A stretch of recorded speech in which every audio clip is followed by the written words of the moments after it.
And I guess we're live. Hooray! Actually, I don't even know if I've got audio going right now.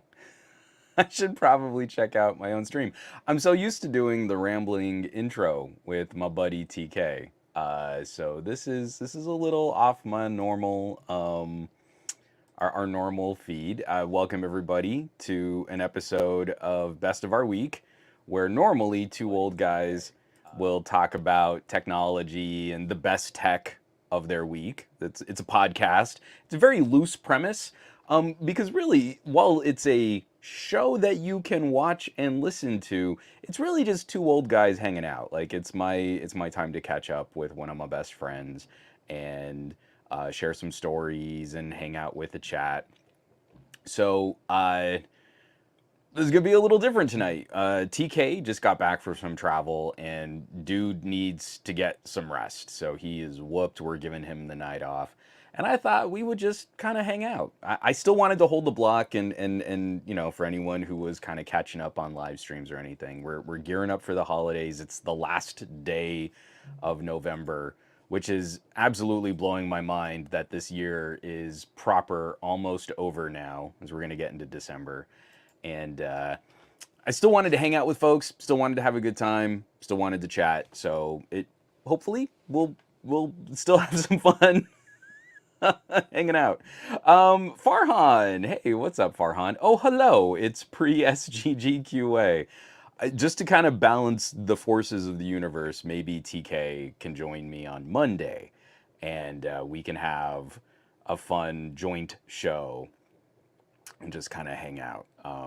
Because it's funny, I forgot that today was Thursday. My brain is Swiss cheese right now. It is leaking like a sieve. I got through the afternoon and I was like, oh man, we should probably like put together a podcast or something. And I reached out to TK, and he sounds tired. So I wanted to make sure that he was doing well, that he's getting some time to recover. And I like, oh, okay, well, I'll set this up, and I'm talking. We're starting this off. This is a legit go for here. We're gonna hang out with the Q&A and everything. But I immediately like miss talking to my friend. It's like this is my normal time to catch up with TK.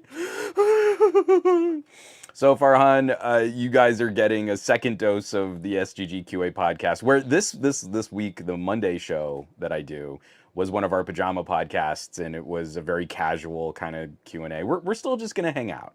We're gonna keep it nice and breezy, nice and easy.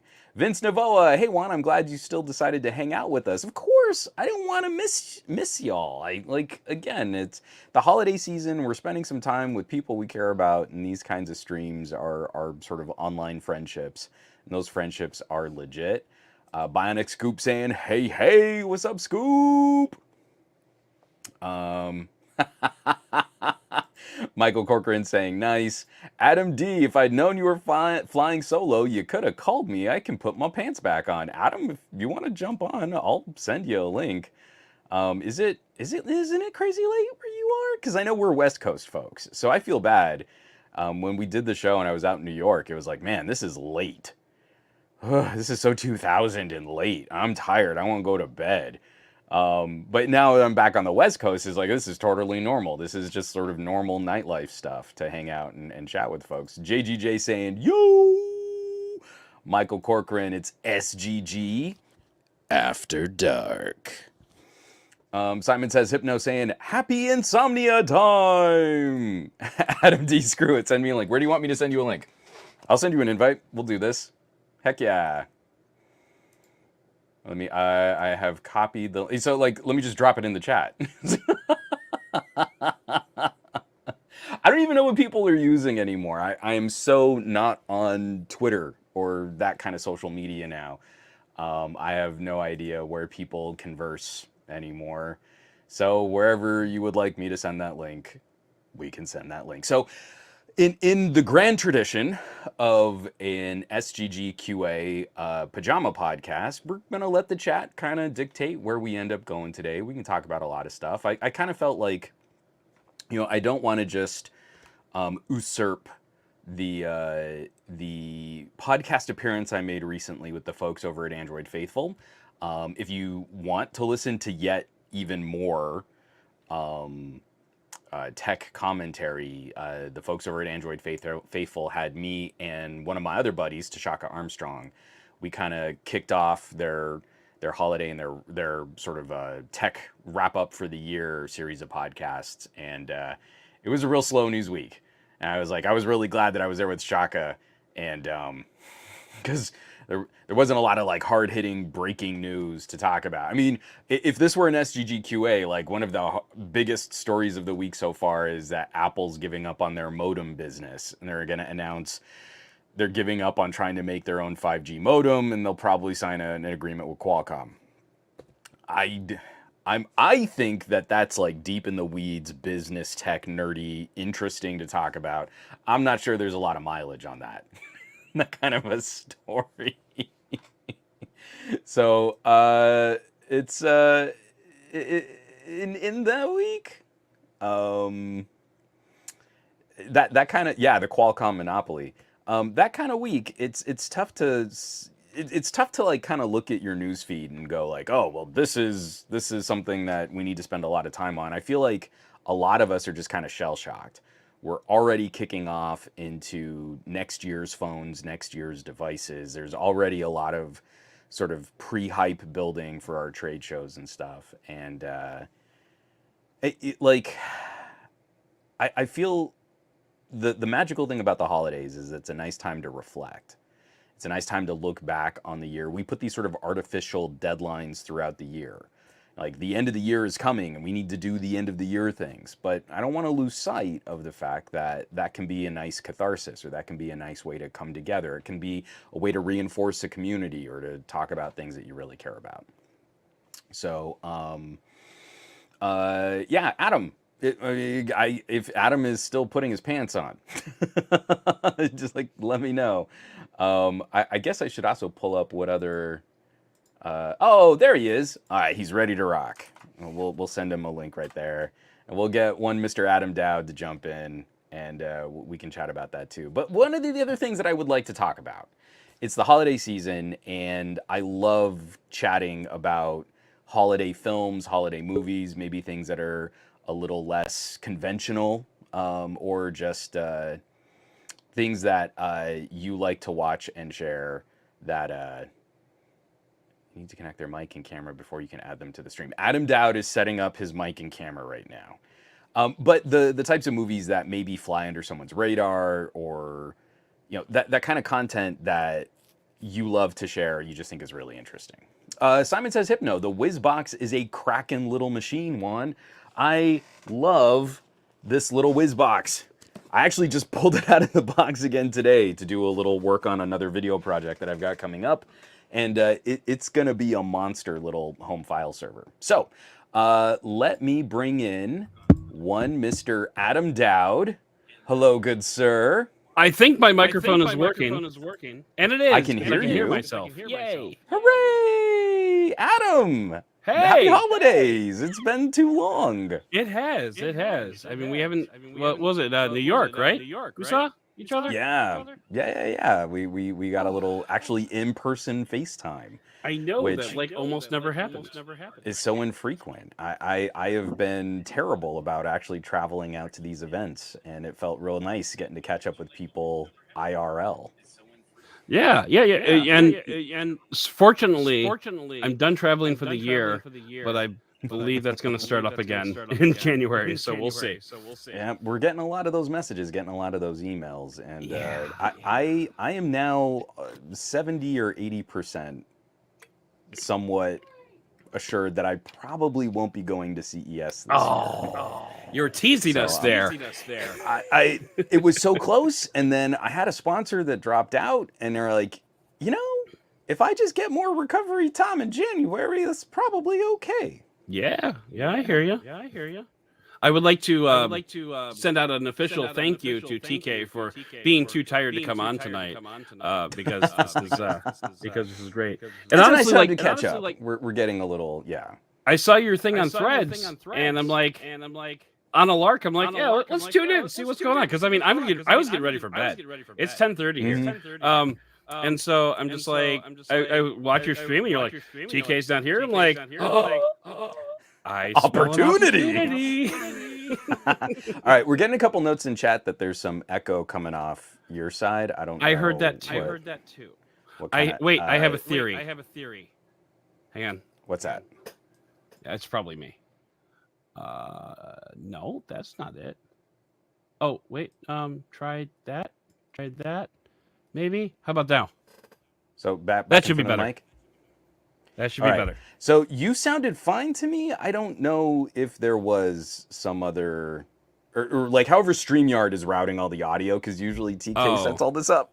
Yeah, no, I heard it too. It was not bothering me. Like I could power through it, but if it was bothering other people, let's not. Yeah. But whatever you did, it seems like it's all better now.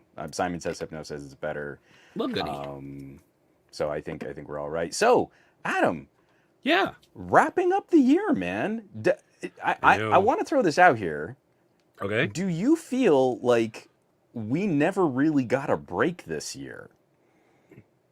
Like from tech through the summer, right into Techtober, into the holiday season, and now we're already looking at phones for 2024.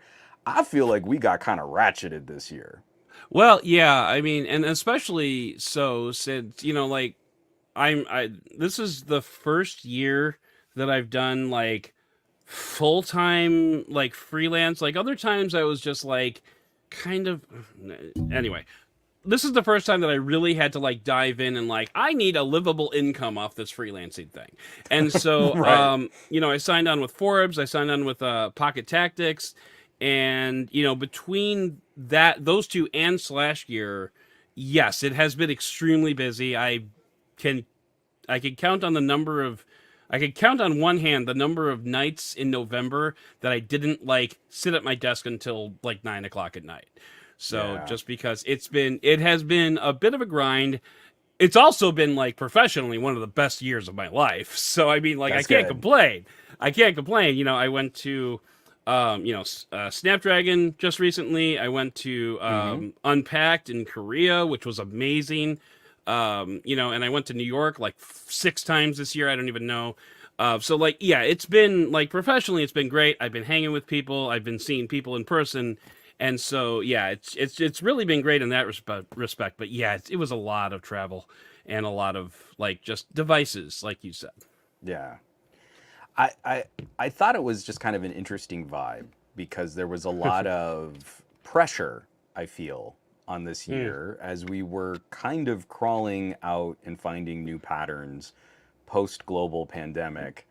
A lot of our favorite tech brands did not seem well prepared for an industry that wasn't going to continue buying crazy amounts of technology because they were all locked up at home. I feel like that was a massive oversight of executive leadership, not thinking, hey, at some point, line isn't just going to keep going up the way that it's going right now. Well, and especially in the journalism industry, my God, it has been not pretty. It's been a rough year for a lot of It has been not pretty. Yeah. I don't know if you're on LinkedIn as much as I am, but good Lord, like it seems like every day, hey everybody, I was affected by the layoff, so I'm looking for work. Now the good news is a lot of those people that I've seen post I've been affected by the layoffs have announced a couple months later, hey, I'm starting a new position at yada yada yada. So that's great. But man, it's not pretty out there. Like I've seen a couple of people that are like, yeah, I think I'm just gonna leave, and I'm just like, I don't know, man. Like, yeah, it's pretty tough. Yeah. It's also like I try to just limit my LinkedIn time because there's only so much because there are people that I know that I'm actually friends with. And some of them, I'm hoping for them that they find that position or they sign on or they get to find a new job or something like that. But then those little gems are kind of buried in this fog of hustle, grind, set, what I'm learning about business. And I'm doing, are you businessing? I'm businessing. We could all business and do the business. And that's business never sleeps. And and it's exhausting just paging through it. It is. When But at the same time, a lot of job postings show up there. You know, a lot of people, hey, we're hiring and whatnot. So, and I've become something of a freelancer advocate, if you will. Like, Mhm. I wax philosophical about freelancing on LinkedIn every now and then. But also, like, I'm a member of several different groups of like freelancers and just in general people that are looking for like full-time employment. So I get all these job listings and I'm like spreading them all over the place. So I Yeah. feel it's like my civic duty to Yeah, help it's nice to those. kind of pay it forward, and Yeah, I've especially turned in a for few apps like myself, if I'm honest, but oh, but we've all been in those positions where it's like, hey, if I hadn't gotten a little nudge or a little help here in this moment, like my career or my life would have been oh my completely god, yeah. different. Oh So it's Jesus. it's nice when you have that opportunity, or you're like, oh, I know someone that I can send this to. I know I've got a good fit for something like that. Yep, exactly, So this is exactly. kind of the right time of year to be in that spirit too, Yeah, right? and I read somewhere that if anybody is looking right now, if anybody happens to be listening or watching right now, that is looking. One thing that I read that makes a lot of sense is positions that are open right now are super important, like really Yeah. super. Like we really want to fill these because otherwise they're going to put it off to a new quarter. They're going to put it off to a new fiscal Yeah. year. They're not going to deal with like holiday scheduling and stuff like that. Like if they're actively posting right now, they really want people there. So, Yeah. like, this is a real good time to be filling out applications. So, Yeah, and also from that yeah. corporate perspective, it's one of those things where sure they wanted to cut costs to help stock price for a fiscal quarter, but then Hmm. for a lot of positions, it's also going to impact their budget for next year. Right. If they're not showing that they're adequately using those funds, well, then you don't need as much money next Right. year, It's and no like that one wants that. episode So of. it's this completely insane dance. I remember from my government job days, like you'd get up to this certain day of the year and you're like, I guess we just need to buy a whole bunch of computers we don't need, or else we'll have to account for less money next year. Let's start ripping up roads because we need to we need to use that Yep. traffic budget. It's like that episode of Star Trek Voyager where the doctor got stolen and he goes to the Right. guy like the head doctor and says, if we're not giving out this medication this month, next month they're gonna say we don't need as much. And he's like, I like the way Yeah. and then he You like starts think. giving it to everybody. So it's the same thing. Oh, it's been It's going like, on. It'll be hey, going on in the plebes. 24th century. It's always going to be a thing. This like artificial idea of supply and demand. All those plebes, you just dug this big hole. Time to fill it again, and the next year we'll Right. start digging a new hole. So Right. it's pretty rough. Yeah. So Yeah. we're coming to the end of the. Actually, I'd kind of like to pick your brain on a little techie stuff here. Hit me.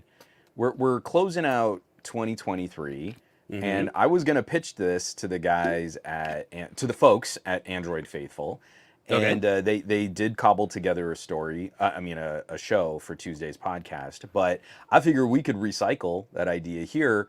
Hell yeah.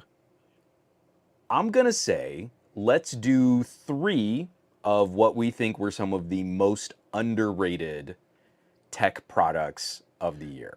Ooh. Okay. Okay. So I'm totally putting you on the spot because you Uh-huh. volunteered to show up. I mean, you put your pants back on just I to join the did. show. I did. That I that did was put my pants very back on. that was admirable of you because I'm a from the waist up kind of guy. So you have no idea if I'm Donald ducking this right That's now. true. That's true. But again, it's like things that you got a chance to use, some stuff that you got to play with, and throughout the course of the year, maybe it's something that you didn't get to cover as much as you wanted to, or Mm. you don't feel like it just got the reaction or the response that you thought it deserved. What would be some of the tech products, gadgets, gizmos, or even apps that you Man. felt, man, it just didn't hit and it totally should have hit? Well, I don't know if this counts, but Let's see. I'm gonna start I'm off the by grand saying arbiter of counting. I'm gonna start off by saying Qualcomm satellite. Now Oh, Qualcomm that's a satellite. good one. Thank you. Yeah. Launched in January, killed in October. So, Yeah. like, I mean, they took us all out to the desert, and and like we all still had 5G in the desert, but they're like, you won't be able to get signal out here. We're like, yeah, we kind of do. And they're like, no, but we're gonna send a text message. Okay, I just did too. But anyway, Sure. so long story short, Cool. you could send a text message to anybody in the world from anywhere in the world. And like one of the big things, and one of the things that really stuck with me was they told us that 85% of the planet does not have signal, does not have cellular signal, which makes sense because 70% of the planet is water. So, Yeah. you do that math, That's it kind fair. of works out. But like, if you could be on a cruise ship in the middle of the Atlantic on your way to London and texting your mom saying "wish you were here," that's pretty powerful. And That's pretty cool. seemingly nobody wanted it. Like, because Qualcomm announced it, they said Q2 or not Q2, but like H2 the second half of 2023. You're gonna start seeing this. And so we went to Snapdragon Summit, and I'm like, where's the satellite? and they're like, Hey, we'll get guys. back to you. And then like 2 days later, they announced that nobody wanted it, basically. So, which is just sad. It really is. Yeah, and don't you feel like it was one of those things where I bet you consumers would have been reassured that they had products that could use it. It was the middle step. Qualcomm makes no device that they could just put it in. Yeah. So it's yeah. up to Qualcomm's customers to say, oh, that's absolutely something that we want to use. We'll pay you Right. the licensing and put all the chips and stuff in these phones. There's that gap. And I feel like iPhone owners appreciate that there's this safety feature on their phone. I bet Sure. you Android owners would have appreciated that, even if it wasn't like a primary motivating purchasing decision for what phone they buy. It Yeah. was getting the manufacturers interested in Right. putting this stuff in. And I mean, the big problem is, and this is a predictable problem, but it's only available in the $1,000 phones. Like Yeah. with the iPhone, does the iPhone 15 not Pro have satellite this year? I don't remember. I think it's just the Pro. I thought it was just the Pro, but someone will correct us. This is Probably. the internet. This is how the internet works. But like, and it was only going to be the Snapdragon 8 Gen 2 phones that were going to be supporting this. And like, what's the least expensive one you could think of? The OnePlus 11 for like $700, something like that. I mean, and that didn't even have the radios because that came out like before it was ready. So I mean, Yeah. so like the big problem is, and again, the predictable problem is like only really expensive phones are going to have it. And so, sure, people will be safer, but it'll only be people with the really good phones, which, I mean, hey, I can live with that. But, and so like that was the first problem. But the second problem is it's like having a security system in your house. You don't want it until you need it. And then you Yeah. really, really, really want it. And so it's hard to communicate that message to consumers. Like, this is worth paying for, even if you don't think it's worth paying for. And like, Yeah. and Qualcomm Satellite wasn't even the only one. Motorola had the, Yep.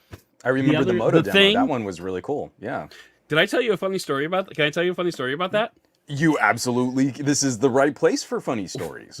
When Motorola launched that, it was June. I think it was somewhere in June.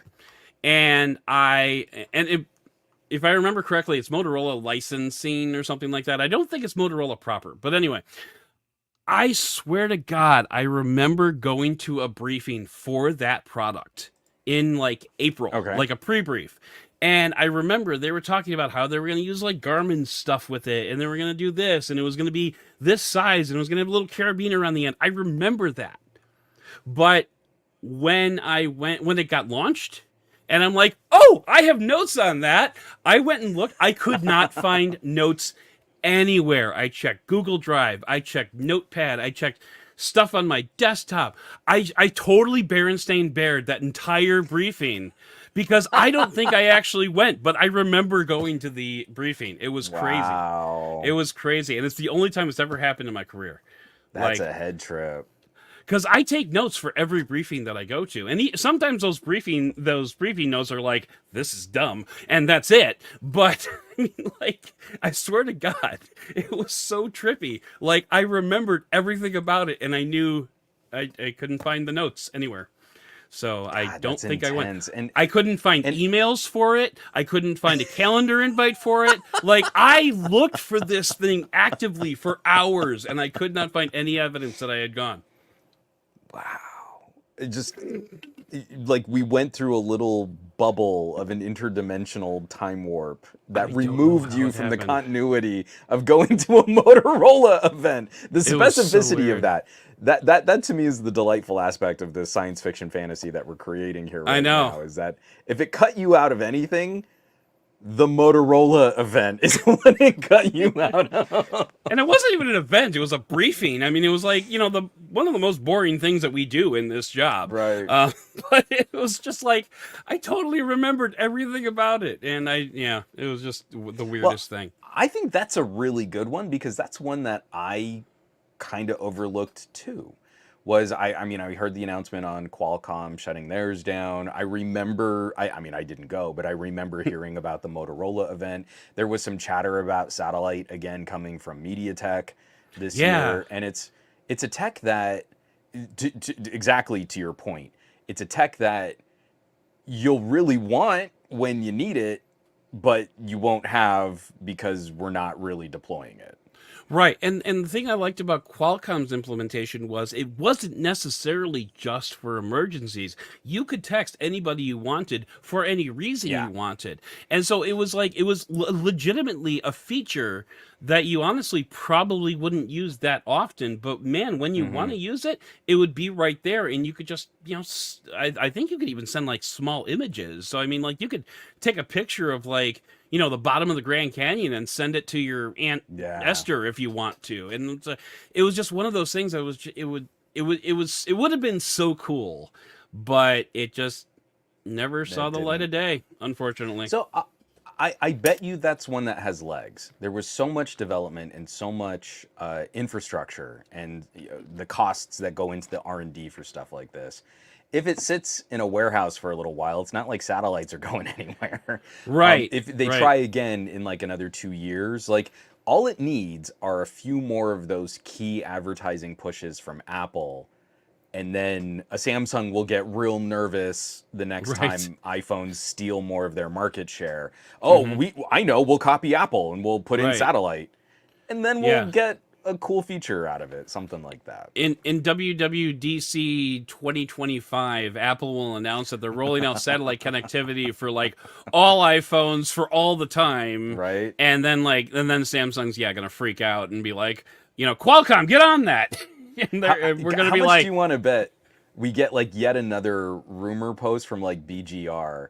Apple is going to circumvent the carriers and go all satellite. Do you remember when the big rumor was like Apple was going to roll out its own MVNO or its own phone service, and then 5 years later, nothing had happened?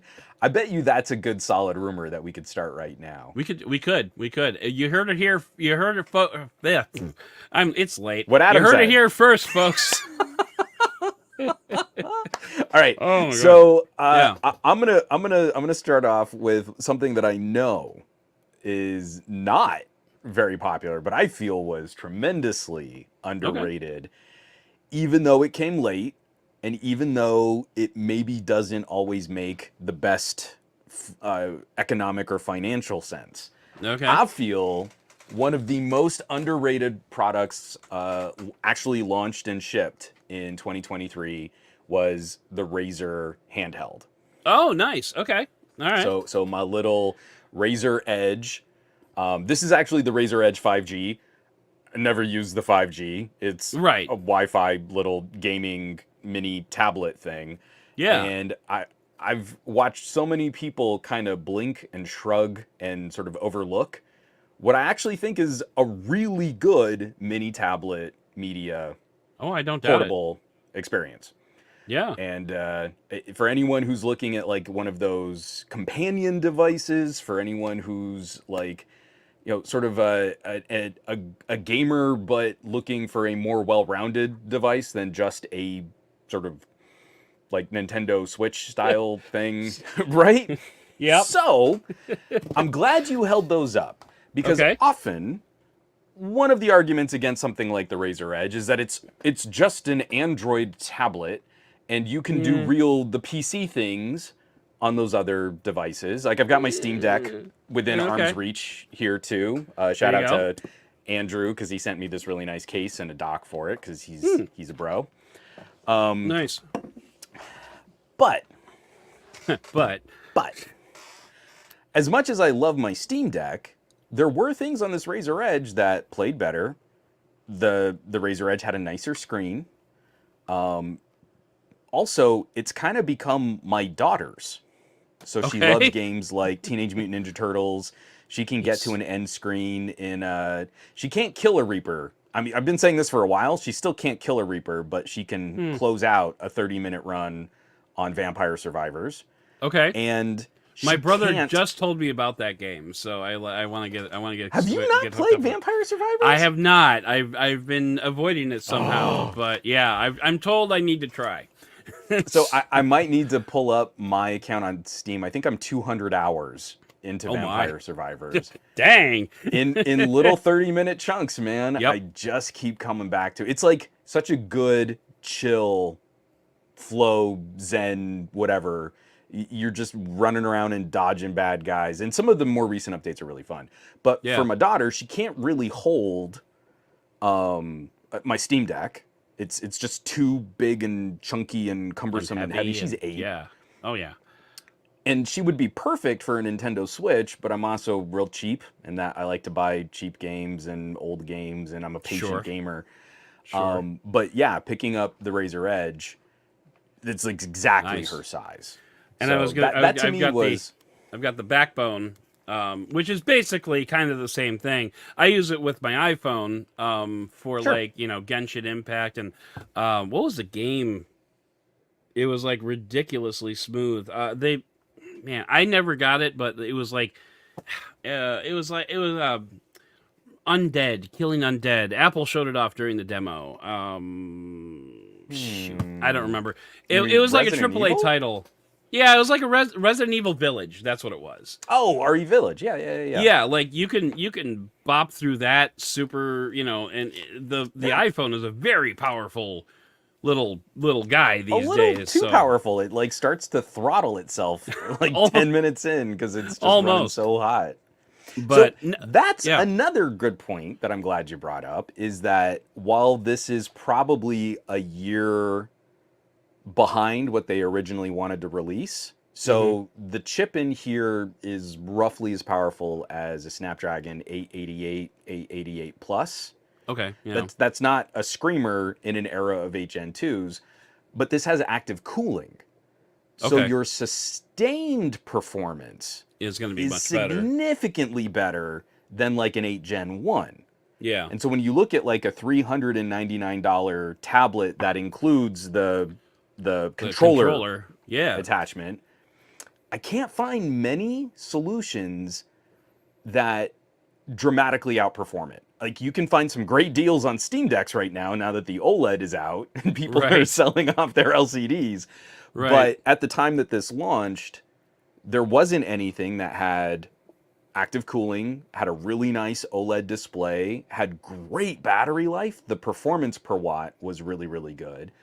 And when you couldn't play AAA games natively, it looked like a really good solution for game streaming also. Like, you don't want to give your phone to a kid to stream on Xbox or Nvidia or Steam Link or something like that. Right. You could have a little dedicated portal. So I can run the game off my PC at home, play it from this, and I don't have to worry about tying up anything else. So I just felt like there was a lot of flexibility in here. There was a lot of opportunity in here. And now we look at a PlayStation Portal, and it's half the price, but it's also way less functional than a dedicated gaming Android mini tablet. Yeah, or a dedicated Windows tablet, which, by the way, Windows is... Windows is adorable. Hold that thought. Okay. I have a number 2 for Oh, okay. All right. for underrated and products, but now I'm gonna hand it back. So we'll do our 3.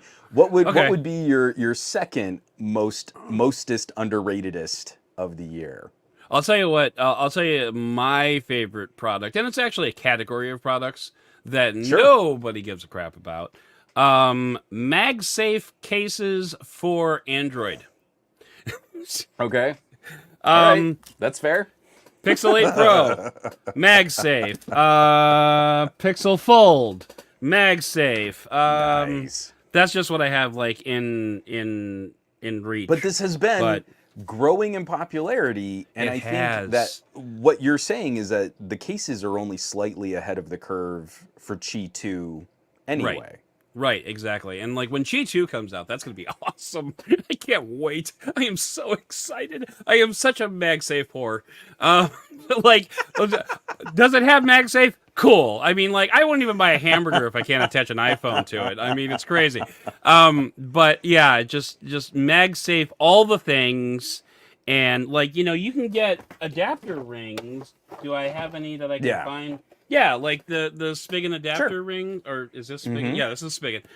Adapter rings, and like I put all the stuff on that, except for the OnePlus Open because it doesn't have wireless charging, and I refuse to put an adapter ring on a phone that doesn't have wireless charging because it's stupid.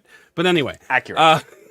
but anyway, but yeah, so I am delighted to see that MagSafe cases are starting to come out. But last year it was like the Samsung Galaxy S22, and that was it. That's the end of your list.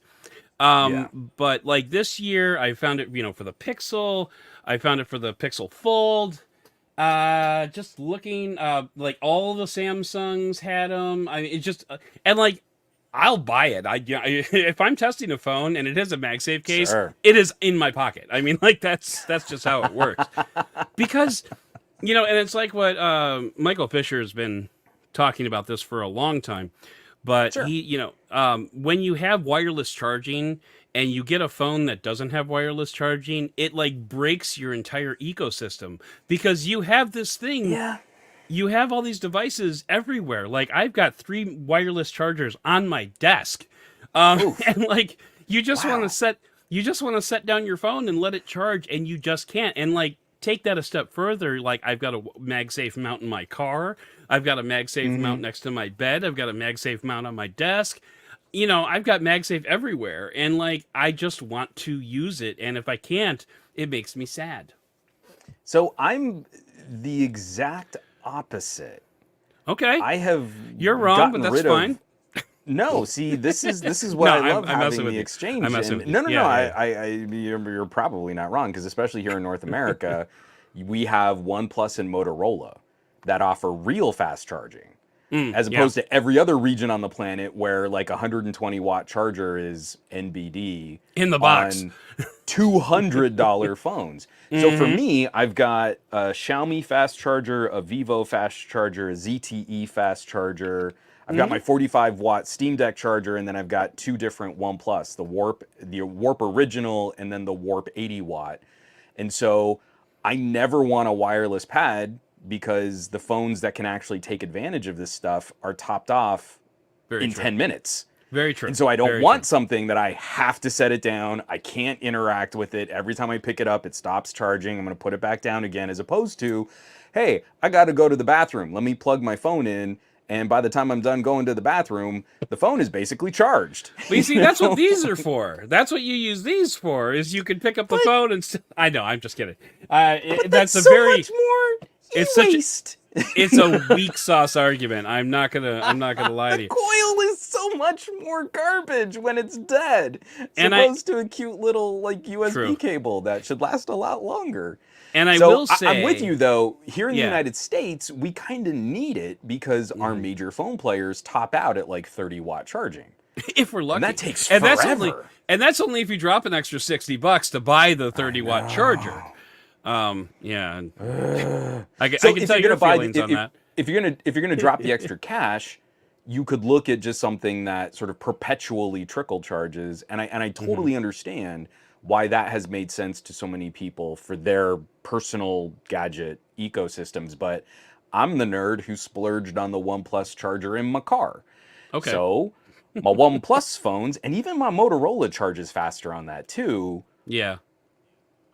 You don't drive around with them plugged in. You only plug them in for 10 when minutes. you need to. Yeah. Right, exactly. Well, so yeah, and I feel like that's always going to be the schism, especially here in North America, is like the much smaller brands, the tiniest third and fifth place brands in North America offer a real version of fast charging. But as long as Apple and Samsung keep playing this game of 30 watt, then we need coils everywhere. See, the counter argument to the fast charging is, and used directly on the OnePlus Open in particular, was if your customers are dropping $1,500 on a phone, maybe you should let them decide how they want to charge it. Well, they can. They can buy a phone with wireless charging. That's OnePlus's. We're selling a phone that is the cheapest folding phone by MSRP. It's got the most storage. It's got the best cameras. It's got the brightest screen, and you demand the OnePlus label costs less. So something had to go. So you got the real fast charging. The $1.50 wireless charging coil. Come on, per hundreds of thousands of units at a phone that's already selling significantly under every other player in the foldable space. I don't buy it. I'm sorry. It's $200 less than a Pixel Fold. So if you want a wireless charge, then you can wireless charge on a Pixel Fold. And you could MagSafe it. Then you can. You totally can. Yeah. No, but I'm good with my Pixel Fold being completely charged in 10 minutes whenever I need it, and I never have to run it hot, and I never have to cook the battery. I'm just plug in, and it's ready to go. No, I get that. No more battery FOMO.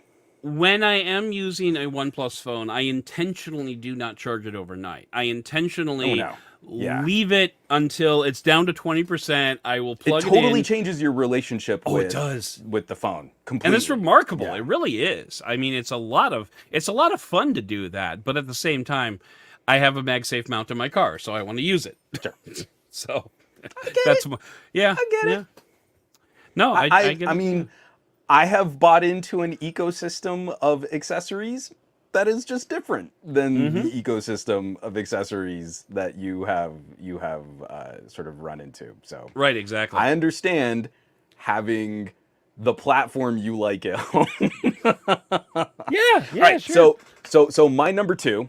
Okay. And we said you brought up Windows. You already kind of spoiled it for me for a little bit. Sorry. My number two most underrated of 2023 is Windows on ARM. The entire platform of what Microsoft is doing with Windows, making it as much like x86 flavored Windows as they can, so much less of the artificial schisms and with any other stupid gimped Windows that we've had in the past, like Windows RT, or someone remind me, I forget what the name of that older Windows reduced or Windows Lite, whatever it was. You get a cheap laptop and it could only run Microsoft apps, and then you would have to like pay to unlock legacy x86 software support. Wasn't that just called Windows RT? No, that was Windows RT was on ARM chipsets, but there was a lower power version of Windows. Yeah, I think it was in the Windows 10 era.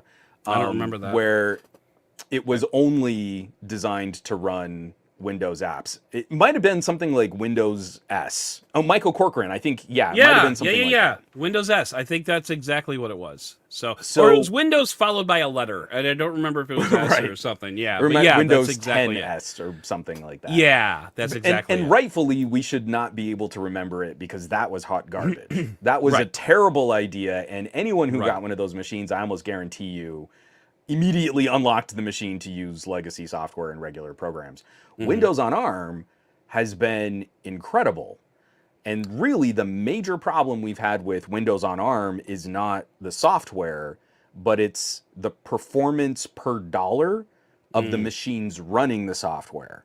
Okay. So if you get yourself a Surface Pro 9 SQ3 with that Qualcomm chipset in there, it's maybe as powerful as a 2-generation old Core i3, but it costs just as much as a Core i7.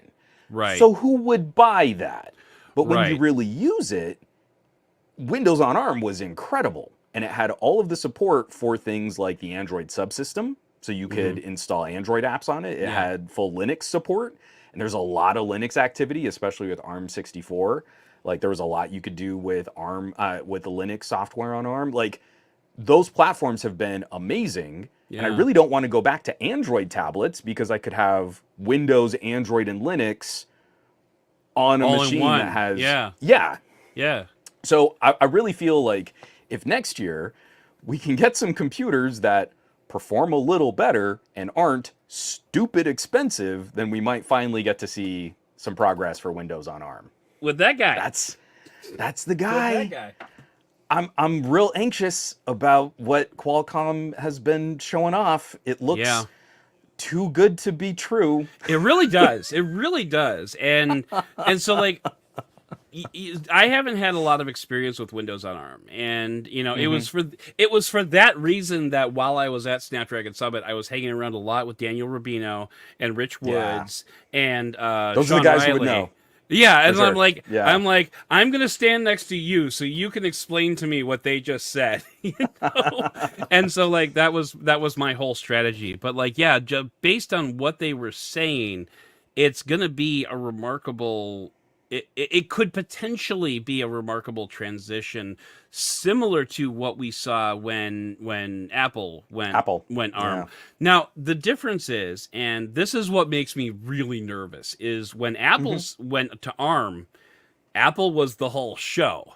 Like they didn't have they had like about 6 months where they had like an Apple or an M1 and an Intel MacBook that you could buy, but once they switched over, that was it. That like this is the story right now. With Windows, that is not the case. You're still going to have Intel PCs. You're still going to have AMD processors. You're still going to have like, you know, what else am I even forgetting? I'm not a computing guy, sorry. But like you're going to have like all these different platforms that are not ARM that are going to be like pushing their own stuff. Like meanwhile, Windows on ARM is going to be like, yeah, but we're really good, and Intel's going to be like, okay, go away, kid. You know, go sit at the kids' table. You know, that's what makes me nervous. That's what I like about where Windows on ARM is. Yeah. I've got a Robo Incala. This got a big plug on my Monday podcast, so I'm not going to do a whole bunch of talking about it right now. All right. But it's a Surface clone. It's made by a team of people that used to work at Xiaomi, so the hardware is gorgeous, OLED screen, Snapdragon 8CX Gen 3, stylus support. You can get the full like tablet and keyboard for like $800, which is right in line with buying a Galaxy Tab. It's a little bit more powerful than a Galaxy Tab, last year's Galaxy Tab. And so you're like, that's a good buy. But when you use the Windows side of it, there is very little Windows legacy software that will not run. So it's not on the user anymore to like, I need to buy ARM apps now for my thing. It's not even as segmented as like those early days of the M1, where it was a big hot news story when, you know, Adobe finally properly supported M1, Apple Silicon, and now the performance got so much better. Really, the only thing you run into on this is a lot of video editing software doesn't recognize the Adreno GPU. So that's a bummer. What about DaVinci? Aren't you a DaVinci user? I'm a hardcore DaVinci user, and DaVinci installs. It says it's all ready to go, and it can't see the Adreno. Oh, really? So you can't use it, and that kills me. Because it would be terrible and slow, but I'd still want to do it. Well, because DaVinci specifically showed up at Snapdragon Summit to say we're going to support the X Elite. So I am hoping that with X Elite support, that we might see it trickle down to the other. Yeah, we might be able to see it come back. I doubt that DaVinci Resolve, because it would be like running DaVinci Resolve on a Core i3. That's really not an optimal performance delivery system for hardcore professional grade video editing software. But there's so little, like you want to use the full version of Microsoft Office, it runs amazing on this underpowered little 8CX3. You want to run Affinity photo editing software, you don't have to worry that it's technically not compatible with this flavor of Windows. It just installs like any other program.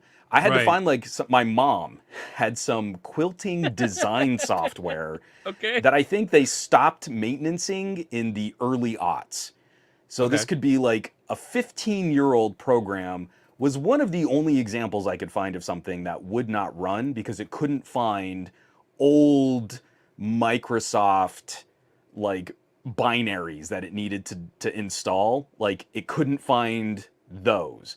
So when people And say like, "Oh, but it can't run the x86 legacy software," you're like, yeah. the support Well, for that is now on obscure stuff that very few people are going to well, run into issues using yeah, that kind of but device. um you always have to beware of products that can't capture that quilting niche because I know. honestly, if you're not getting the quilters, what are you even doing? What are you even doing? I mean, that Yeah. is such Americana folklore, Yeah. storytelling. It's our history in fabric. I And, mean, that yarn barn crowd, man, oof, they will F you up if you yeah. if I you mean, when they if you, start lobbying like that, you better look out. that's what So, I'm really, saying. Yeah. short story, incredibly long, and I didn't want to even bring up the Robo Ancala again. All I need to see is that little boost in horsepower so that when Hmm. you emulate an older program, It'll it's not yeah. painful to use. And I think we're good. I Yeah. think the transition is going to play out a little like Apple Silicon, but longer Right. because a lot of people will still opt for Intel and AMD. But Right. I think that as people start picking these up, the battery life is going to win them over. Hmm. And there are going to be fewer and fewer compromises that they need to manage. It'll Yeah. just be this program runs slower until the developer decides to update it. And two key takeaways that I got from Snapdragon was X Elite PCs battery life is going to be measured in days, not hours. So They I always mean, say that. well, yeah, but this time I think they actually believe it.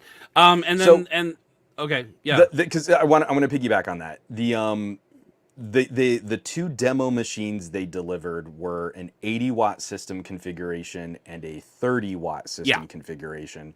yep. And the 30-watt is the one that I think could be if you can really make a laptop that delivers the benchmark scores that Qualcomm is showing off Hmm. and operates at a system level of 30 watts, you could deliver some of that. Like you could measure this in 2 or 3 days of active daily sort of intermittent use. Yeah, By like comparison, yeah, if you got a Lenovo Yoga today with a Core i7, its idle power draw is just under 20 watts. Doing nothing at doing minimum nothing. screen brightness, it's pulling 20 watts. Yeah, yeah, If Qualcomm can do this, their maximum power draw for very similar synthetic benchmark performance hmm, would be 30 watts. right, right, yeah. The So Lenovo comes with a 140-watt charger. The Intel chip, when fully cranking, the entire system can draw 150 watts. So it will still lose power. You can't yeah, charge the battery if you're using it full bore. You have to get right, a different laptop charger. right, It's right. insane. It is. It really is. So yeah, I think that I'm really excited to see what Snapdragon's going to do. I was also really excited about Snapdragon Satellite, so we'll see. Um, Yeah, but I'm with you, yeah, man. yeah. I mean, it's yeah. At the end of All the right, day, bring. like, oh, go ahead, go ahead. Oh, no, no, no. At the end of the day, you were already bringing us home. That's the Oh, phrase I was looking for right there. At the end of the yeah. day. No, at the end of the day, like you said before, Qualcomm is just a chip maker. They need to get their customers to Yeah, build things for their customers. So, yeah, that's one of spot the on. inherent weaknesses of a Qualcomm innovation like that. Is they need to sell it to the people that need to sell it. Yeah, it's so tough. And I had the exact same conversation with some of the executives at MediaTek too. You guys are telling us about this stuff and we're getting excited about it, but we're not your customers. Right. HP is your customer. Yeah. Oh, whatever HP decides to do with this. You wanna bring us home? Third most underrated of 2023. You got something? I put you on the spot. You came up with 2 bangers so far. I want to see what number 3 is. I had an idea. Oh, I don't remember. Good. I don't remember what it was because we started talking about Snapdragon. But no, I think underrated technology in 2023, and I'm like looking around at like all the stuff that I've like played with. There's so much, and it's so easy to kind of lose sight of. It was a phone. LG V60. No. Best phone in 2023. There you go. No. Quad DAC, expandable storage. No, LG Wing dual all display. Day, man. Fair. It was a phone. Do I still have my wing? Oh, I remember. I still have my wing. Yes. Go on. The Nothing Phone 2. Oh. Was it got a lot of hype when it came out. Yeah, but I mean, and yeah, like, but I don't think the reason I hear the messaging on that is going to be amazing. It will not. No. That was dirty. I'm sorry. I didn't mean to step on that. But Nothing Phone 2. Try to keep the gloves up there, Juan. That's all. Right. Keep your hands up. No, like the software specifically on the Nothing Phone 2 is chef's kiss. It's remarkable because like Nothing has put a lot of thought into how you're going to be using the phone, and like, you know, the monochromatic skin that you can do, the expanded folders, the different shapes of folders, the fact that you can give folders cover icons, and that those cover icons can be like any emoji that you want. Like, I don't know why, but that's so freaking nerdy, and I love it. I love the software on the Nothing Phone 2. Like, and I wish like Android would just like suck it all up and say, yes, thank you for building this. We're going to take this now. Because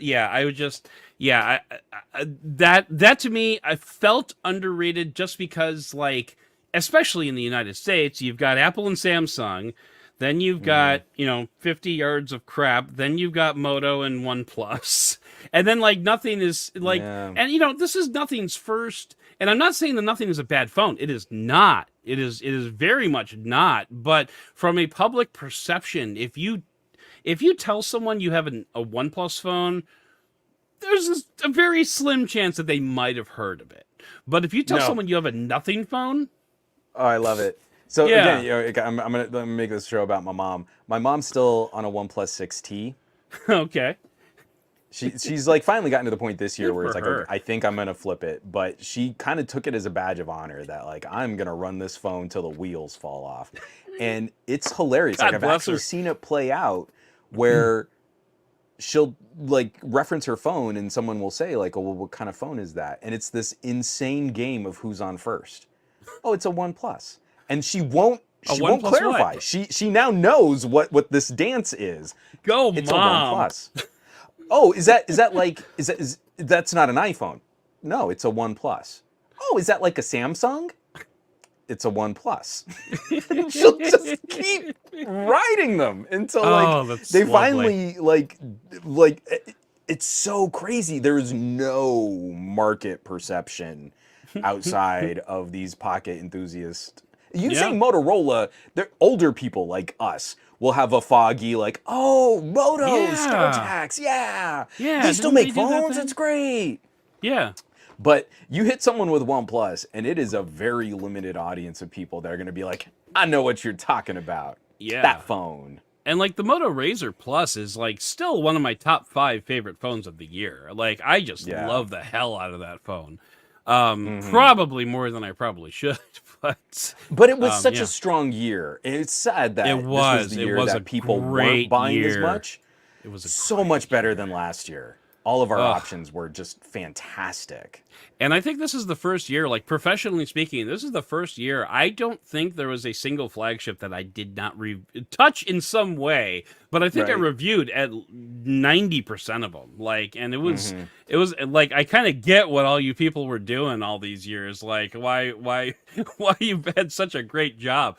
Like, yeah, but yeah, so like that was the Nothing Phone 2's software in particular was extremely attractive to me, and like I said, I just wish Android would just suck it all up Yeah. and use that. So I appreciate what Google is trying to do with Material U and these big, almost LCARS panel updates and things, but I'll pick up like an iQOO, and Fun Touch is kind of out of date. mhm. Like it feels and looks not like a great version of Android 11 to me. Mm. But I then, should I should clarify real quick. American flagships. There wasn't an American flagship that I did not touch this year. So Xiaomi, I did nothing. I see, did make friends with Honor this year, which is good.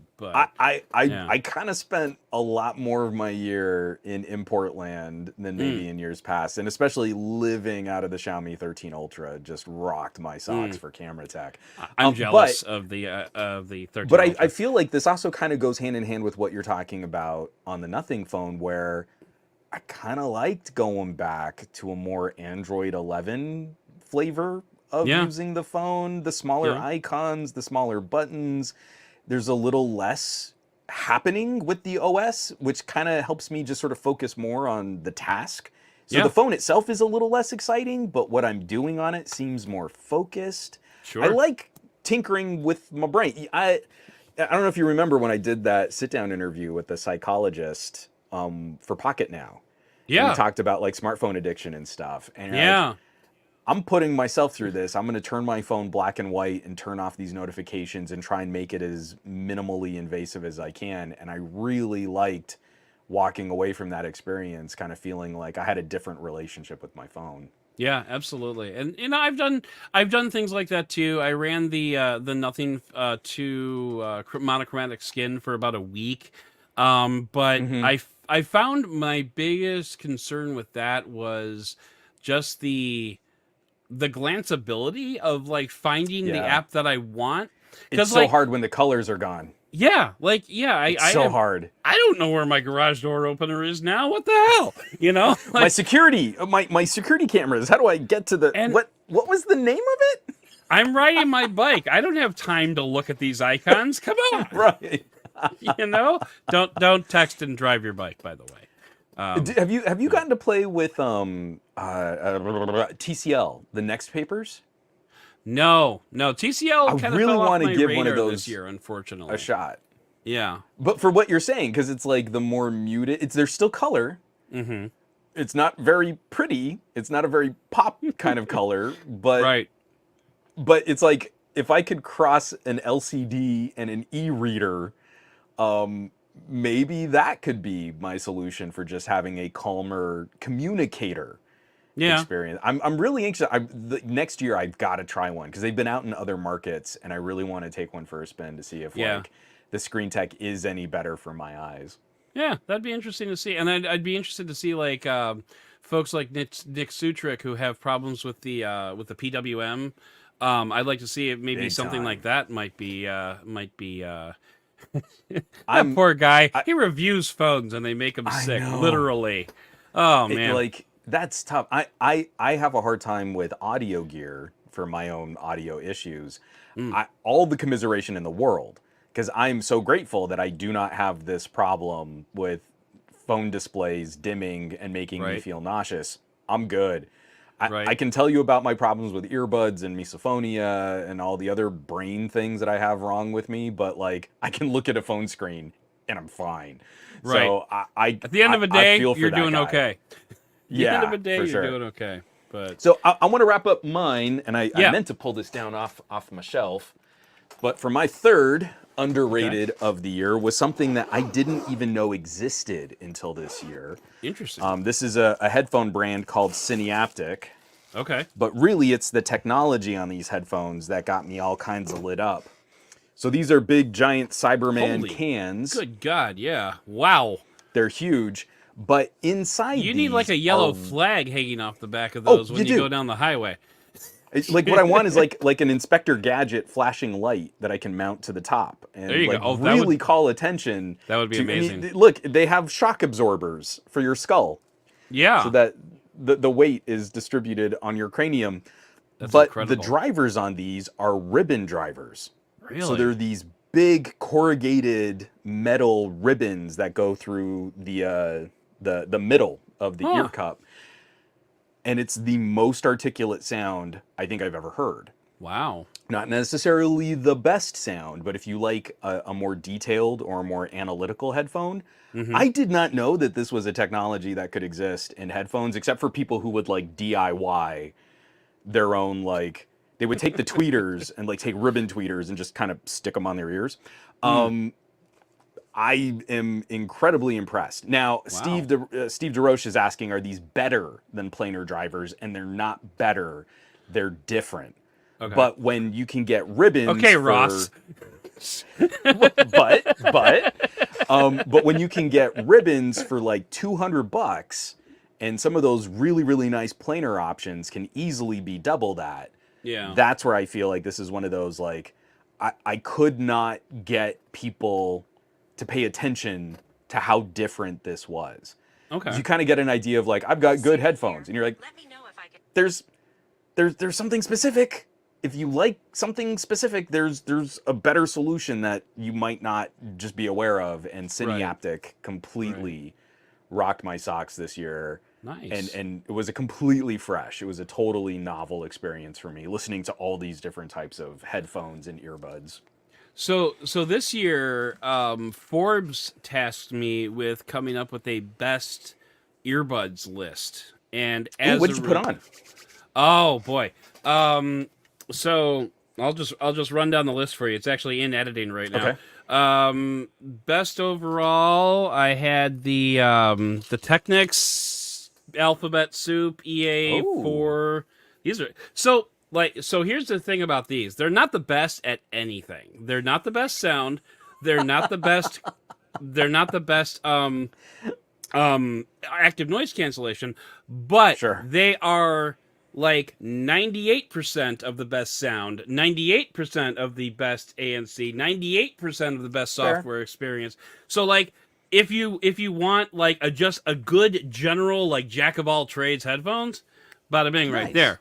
Well, and also that's a legit label, so I would hope that they took their true wireless earbuds seriously. Right, exactly. And like I had 2 generations old set of these, and I lost them on a roller coaster. And so like when the opportunity came to test these, I'm like, abso-friggin-lutely. Best overall, I had the Bose Quiet Comforts. Very cool. Best sound, the Sony's, the XM. Very cool. Alphabet Soup 500, 100, XM, 105. Yeah. Yeah. Let's see, what else did I don't have any of the others. I've got them in a box up there. But I tested the Nothing Ear 2s, which were okay. I'm not a fan of those, even though I know a lot of people are.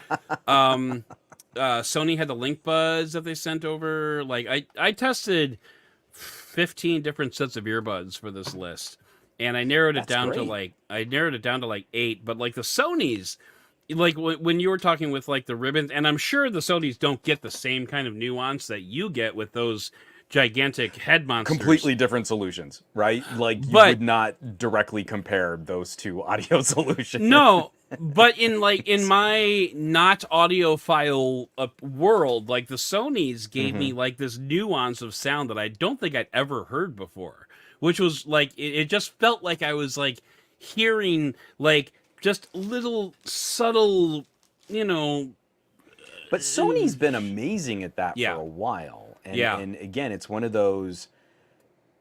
Do they after AirPods? I am always surprised to see like it's a battle between Bose and Sony. I was flying back from New Mexico to visit some family recently, and the aisle next to me The row next to me and the row behind me was a family of 5, and they all had XM4s, the Wow. Canons, Oh, Sony wow. XM4s, Okay. and it was hilarious walking off the plane and like they're all just in a line with their little Sony headphones. But I mean, like that's Yeah. how Yeah. that's how sort of elevated the reputation is. Sony, I think, has kind of caught Bose in that consumer mindset. Apple, you see white earbuds all over the place. They're sort of the most instantly recognizable when you're looking for what earbuds people are listening to. But Right. I've been seeing so many Sonys lately, and I think it is. I think it's an attention to detail. It's a type of consumer pleasing tuning, Mm-hmm. and still matching the noise reduction capabilities that we always used to give Bose the most Right. credit for. Yeah, Bose used to like walk away with that, no question. And like these, the Quiet Comforts are like you turn on noise cancellation, and it's just like everything's Oh, gone. You check for your pulse because you're not sure if you just I died. have entered the void. like, but like speaking of the apples, funny side note, my daughter wanted a new set of earbuds because she didn't have one, and so like I brought down the box of earbuds that I have, and I'm like, well, here, these are good, these are good, these are good. She picked up these TCLs from like 3 years ago that she's like, "Can I have these?" And we're like, "Sure, if you want them. They're not very good, but they look like AirPods, and that's why she wanted A them." little bit. And I'm just like, Actually, what I got, I want to say it was 2 years ago. They had a $100 pair. yeah, TCL had a $100 pair of those are true them. wireless that were S150s, I surprisingly think. good. I think so. I can't remember Yeah, what the alphabet soup in alphabet my brain soup. can't Yeah, remember. yeah. So that puts me on the spot.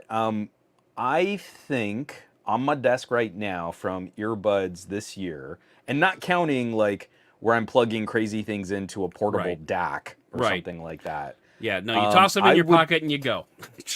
I would probably go best sport experience was Bear Dynamic. Okay. So this is my Bear Dynamic neckband, Ah, okay, and okay, this is a crazy great really, really long battery life, fast charging, and you can plug it in as a USB audio device. oh, nice. So while it's charging, you can listen to music and take calls over a computer. Oh, wow, okay. I think for my best business solution, I would go Poly, formerly The Plantronics. HPs. Yep, I was just Yeah, pulling those out. right there. So, Yep. so again, like you were saying, it's not really the best audio quality, but it's the most flexible connector. It's the most versatile. Yeah. It hooks up to anything. For gaming, I would go. Where are they? I'd go JBLs. Okay. So this is the JBL Quantum, and they also have a little puck, but it's a low latency audio transmitter. Oh, cool. So Okay. when you're gaming, you don't have Bluetooth audio; it's low latency audio. Yeah. I think my techiest pair. These might not have come out this year. No, they came out last year. Okay, never mind. But my OnePlus Buds, I always hold up as like one of the great like multi-pairing Sure. LHDC support. That like just a really good AirPods Pro clone. Yeah. My And then for oh, go ahead. Sorry. last one. And then Yeah. for audio quality, I would go with the Neuras. Oh, okay. So these were one of the first that supported the Snapdragon lossless super high res audio codec, the newest flavor of aptX Adaptive. Yeah. These things still rock my socks. Like when I want to sit and listen to music as the activity, Yeah. not as the background noise, that's where I turn to these guys. These have been phenomenal. I was just gonna. You mentioned the workout earbuds. Did you get a chance to look at the Jabra X8s, the 8Xs? No, I haven't played with those yet. These I really things, want to I give mean, those like, a spin. Mil standard 810H, like not IPX, not IPX6, not IP68. Mil standard, military standard. Like you can drop these in like acid for 10 seconds and pull them out. They will still work. It's That's astounding. hilarious. Like I love Jabra. man. They're crazy. And Yeah. it's I'm glad that we have them. Yeah. So we should probably wrap this up because I know you Sure. want to get to bed, but I did promise kinda do. people in the chat. Holiday season. Yeah. what do you kick off the holiday season? What is your go-to starter holiday movie? Oh, holiday movie. Oh, okay. Well, the movie December is tomorrow, Yeah, so no, it's no, no, you're actually right. December in like, isn't it December in like 15 minutes for you, Yeah, or is it December it already? is in 15 minutes. Okay. So starter holiday movie. I don't really have a stock holiday movie, but this year I specifically messaged my wife loves Hallmark movies, like Hallmark Christmas Okay. movies. And Fair. so I told her, I said, there's this movie that when it comes on, I don't want you to watch it unless I'm there. Like, I want to watch this with you. And she's like, really? You Fair. never watch these things? And I'm like, yeah, I want to watch this. And let me see if I can find what it was real quick. It's a Hallmark movie about a woman who gets sent back in time to like 1947 in this like old hotel, and like meets this like, huge star from back in the day, and blah blah blah, and they fall in love and yada yada yada. But here's the reason I want to watch it. It is a Star Trek First Contact reunion of Jonathan Frakes and Robert Picardo in the movie. No way. Yes. Hold on, I gotta look this up. I don't remember the name of the movie. Um, Is it A Robert. Biltmore Christmas? Yep, that's the one. That's the one. Yep. And it takes place in like Jonathan Frakes is like the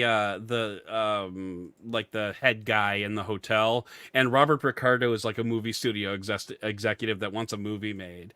And so like just the fact that they're both in it, I'm like, I need to see this. Yeah. I just need to see it. So that's going to be the first I, Christmas movie I probably watch this year. I might need to add this to my Christmas list this There you go. year. There you go. That's pretty incredible. I'm even trying to find, like, they don't even have any photos of Jonathan Frakes or Robert Picardo like on IMDb. I saw I'm one. trying to see if I there's saw anything. one. I think it was on like it might have been on Oh, Threads. I found one. Okay. Okay. So there is one of him looking at an hourglass, and it's a blurry shot Yep. that looks With terrible and is compressed with the to, woman like, this there big. is there. Yes. If I know that shot, yes. All right. You sold me. All This will right. not be the first movie I watch to kick off my holiday movie watching season, but it's going to be on the list. And we'll have to have you back on, and we'll talk about a Biltmore Christmas. Damn Instead right. of doing a tech podcast, we'll turn this into a movie review podcast. So I actually just got a message from Marie. She's saying tomorrow we've got to kick off Christmas with Die Hard.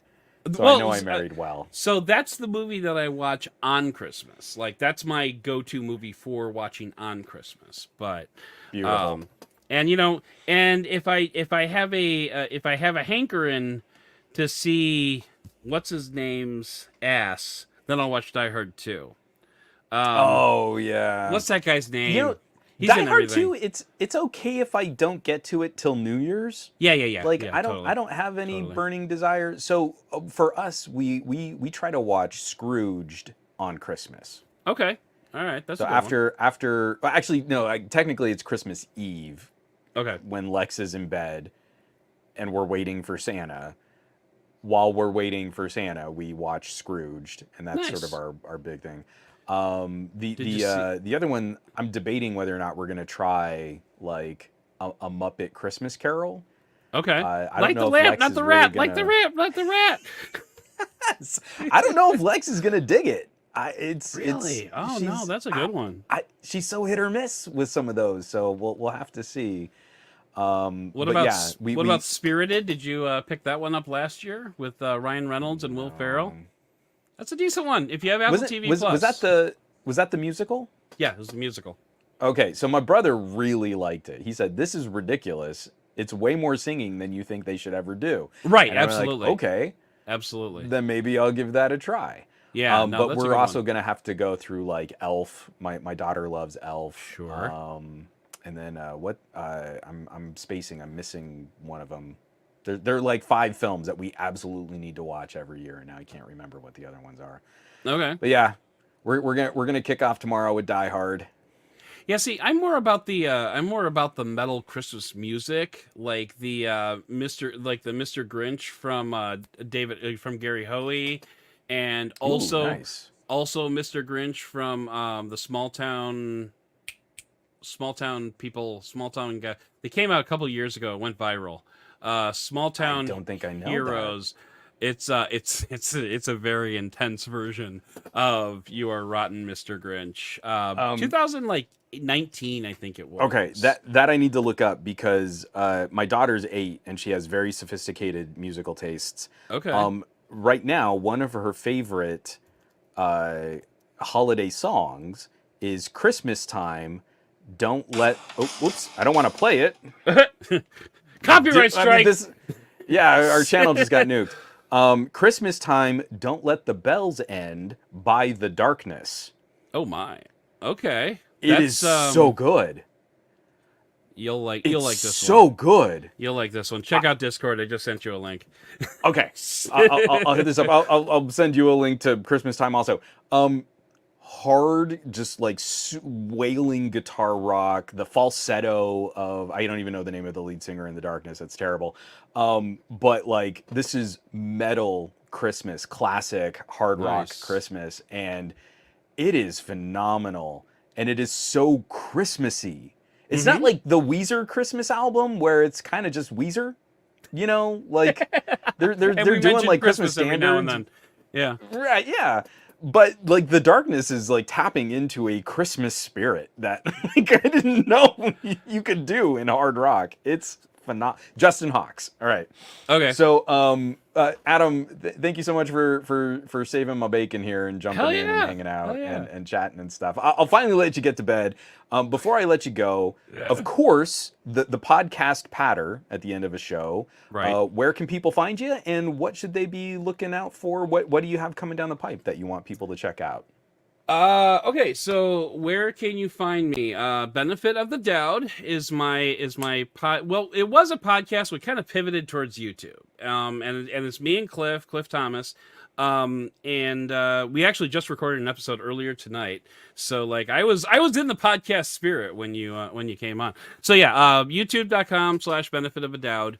That's where you can find our YouTube stuff. And then me, I'm Dead Technology on all the platforms except X because screw that place.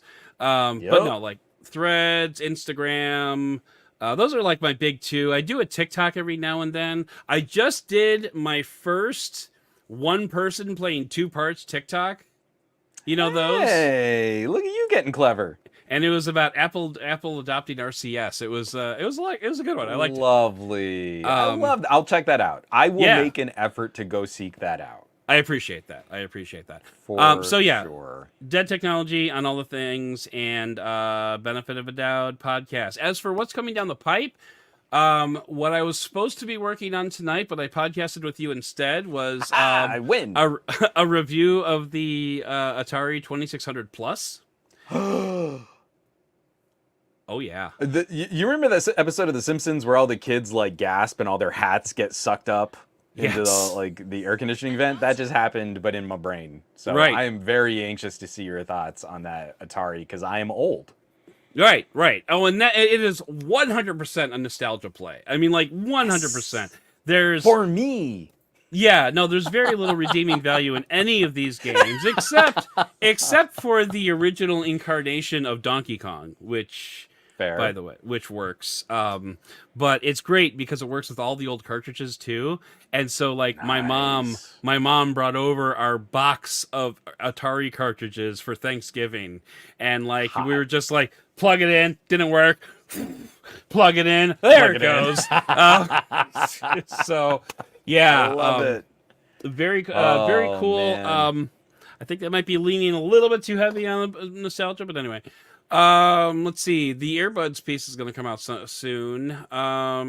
Nice. I'm working on a piece with the Apollo wearable. Hey, I just wrapped up a spot with them. I'm curious to see some other people's thoughts because I've got my Apollo right Okay. here. It died today. I've got to recharge it tonight, and then I'm gonna wear it again tomorrow. With that micro USB port. Ouch. I hate that. It's like But such a blemish in this day and age for what is. I don't know if you remember, but Jaime made fun of me like crazy when I want to say it was 2017. We were at CES and we caught the low felt stand, okay. and they made the baselet. I don't know, do you remember this at all? Oh Was this on your yeah. radar? That was the thing where it would like vibrate to the bass line, right? And it Yeah, like made you feel the bass. it was a Okay. wearable subwoofer. Yeah, yeah, And I thought yeah. it was rad. And he was like, "This is the dumbest thing that has ever been invented and is such a Sounds waste." like Jaime. But this is the same company doing the haptics. Okay. So the haptics that are in the Apollo, like I want to try and find a way to see if I can like bring back the baselet, like disassemble the Apollo, and like, can I turn this back into some speaker assembly or something? Wow. The baselet was so cool. So anyway, That's fun. I'll shut up. People check out Adam's commentary on this too. Yeah. Checking out what the Apollo wearable can do. And for those of you who think that Juan and I have really amazing jobs, we do, but I will point out that occasionally it requires us to wear not one, not two, but three wearables at the same damn time. The same time. And each one of really these, cool. Each one of these has an editorial purpose. Yeah. So, like, I don't normally wear three. I don't want to wear three, but I'm wearing three, damn it. Yeah, and I couldn't get a strap to fit to make it look like I was on house arrest, because they say like you could also wear it around your ankle. Yeah, and like I'm not gonna do that. Yeah, my neighbors already think I'm weird, so I'm not gonna advertise. Yeah, so it's pretty rough. And then the other thing that I'm working on, which actually had some surprising results, is I'm doing a battery life comparison test between the Samsung Watch 6, the Pixel Watch 2, and the Apple Watch Series 9. So, beautiful. So yeah, they think that should be coming out like next week, as will the Apollo thing, I think, as will the Atari. All the things it's are that time of year, man. Yeah, we're all cleaning out our list of projects. So, of course, for everybody who's watching this, if you're catching the audio on the replay crew, please also check out TK Bay's channel. Mm-hmm. He's going to have some cool stuff coming up, I think, out over the weekend after he gets a little more rest. The dude was whooped coming back from this last trip. He needed all the downtime. I am going to be putting out a retrospect on a 5-year-old premium Android phone, just seeing how it might be competitive against modern day phones. Okay. And then I've shot it and I'll be editing it. But for folks on the Patreon, I finally have the camera deep dive ready to go for the Pixel Fold. Okay. Which the title on this is Pixel Fold Camera Deep Dive, the Pixel camera that lies to you. Oh my, okay. The Pixel Fold Spicy. is a liar. See, that's how you get them. Yeah, you do. It's not clickbait. There is something I'm legitimately going to point to that might be somewhat marketingly disingenuous, but it's the drama you see that will encourage people. I see you. Well, that's the note to go out on. Adam, thank you so much for dropping by. I really appreciate it. And it was just really nice getting to catch up, getting to chat. We should really do this more often. Yeah, I'm down. Anytime you want. I'm all good. So, and now I got to go listen to the Android Faithful episode, because I'm curious to see what they thought was the underrated stuff, because I haven't listened to that one yet. No, see, that's why I wanted to do this on the show, because like they didn't do my idea. Oh, they didn't. Oh, so we got to do the thing that I pitched. That they were like, nah, we got a show, and I was like, okay, that's fine. Well, I'll recycle that idea. Screw. Yeah, that's what I'm saying. I'm gonna be like Elon Musk with advertisers. Yeah. Take that, Ron Richards and Tashaka Armstrong, two of my favorite people on the planet. Right. So there, up your nose. Yeah. For sure. And yeah, man. GFY. Wait, right? Yeah, GFY. We're turning Elon's thing into a, okay. We're abbreviating, acronyming it. Okay. Yeah. Oh yeah. Yeah. I'm going to go ahead and push end stream now. Everybody, Yeah, thanks so you much for probably tuning in, should. for watching, You probably sharing, should have pushed it subscribing, like 30 seconds ago. doing all that fun stuff. And we'll catch you back here next week, probably with a more traditional episode of Best of Our Week. But I hope everybody has an amazing time with their tech. I'll catch you back here for another go. Be safe. Take care. Peace. I can't find my camera. Peace. Goodbye.